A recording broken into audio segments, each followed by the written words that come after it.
Alright, magandang gabi na ho sa lahat natin ng mga viewers, Luzon, Visayas at Mindanao all over the world. Welcome naman sa ating panibagong video, panibagong reaction, mga ka-action, mga kakamping.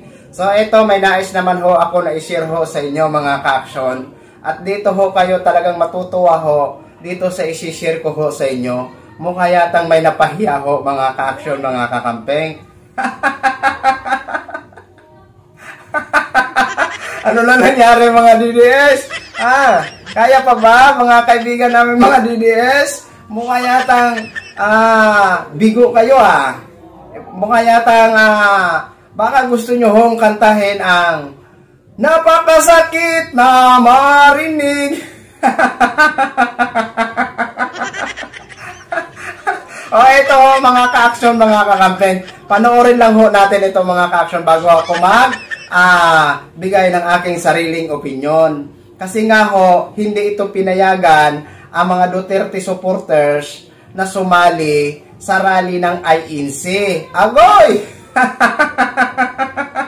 Ito mga ka-action, panoorin po muna natin. Uploaded po ito ng Super Radio DZBB. Ayan, credit or courtesy po sa video nyo. Please allow me to use for informative purposes only. Thank you so much, ma'am and sir. Ito mga guys, panoorin po muna natin. Mga kapuso, nagmamarcha po ngayon patungong Liwaksan Bonifacio. Ito mga taga-suporta ng mga Duterte. Yan ay matapos umano sila na hindi payagan ng Iglesia ni Cristo na makasama sa isinasagwa nilang peace rally sa Luneta dito sa lungsod ng Maynila. Ayon kay Daniel Nobleza, tagapagsalita ng Reforma Pilipinas at ng Hakbang na Maisog, humiling po sila sa pamunuan ng Iglesia ni Cristo na makasama po sana sa kanilang rally, pero hindi raw po sila pinagbigyan.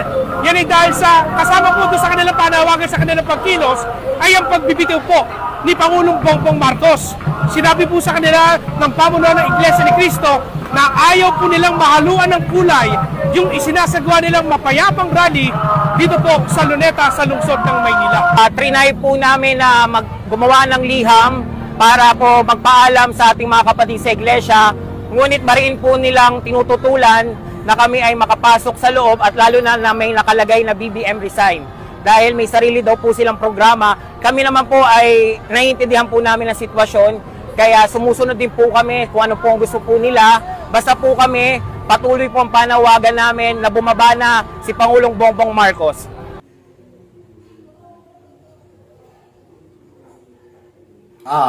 Ayun na ho mga ka-action, mga kakampeng. Ang naging dahilan kung bakit hindi sila pinayagan na sumali sa rally ng INC. Dahil may mga karatula silang BBM resign. Alam naman po natin, kanina ko pa po yan sinasabi sa mga video natin na na-upload kanina na ang rally ng INC peaceful rally nga lang po regarding pa rin yun sa corruption, sa accountability at transparency. Hindi ho, ang sa kanila kasi may halo ho kasi na ibang agenda. Marcos resign itong mga DDS supporters. Kaya hindi ho sila pinayagan na sumali sa INC kasi peace rally lang ang sa INC.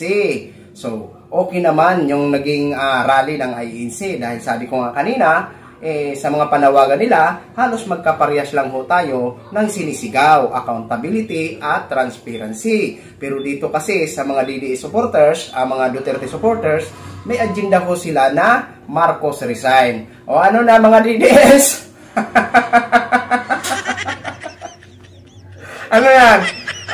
Diyan na lang kayo sa Liwasan Bonifacio. Titingnan ko mamaya kung gaano karami ang sa Liwasan Bonifacio mga ka-action.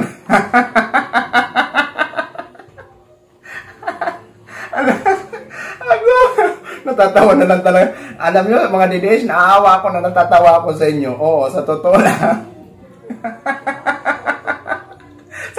sabi ko naman nga sa inyo bakit hindi na lang ho tayo magkaisa sa isang panawagan lang na accountability at transparency. Di ba? Huwag nyo na ho kasi ipilit yan. BBM resign. Huwag nyo na kasing ipilit yung BBM resign. Sus Mariosep. Sa mga nagsasabi na hanggang November na lang si Mr. President. Ano na mga ate kuya? Baka matapos na lang ang rally nyo ha. Si Mr. President Bongbong Marcos pa rin ang presidente. Ang sakit naman basta kahit tawang-tawa talaga ako dito nung napanood ko ang video ito, mga ka-action. Sus Maria Joseph. Ano na mga DDS? Go lang ng go. Oh. Huwag kayong tumigil. Bira lang ang bira, mga DDS.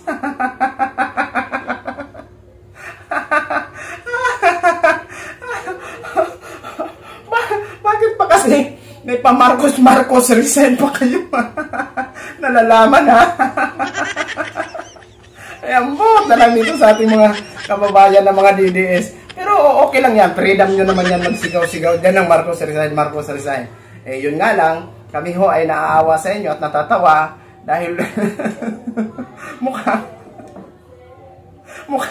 mukhang hindi matutupad ang pangarap nyo na maging masaya kayo sa December.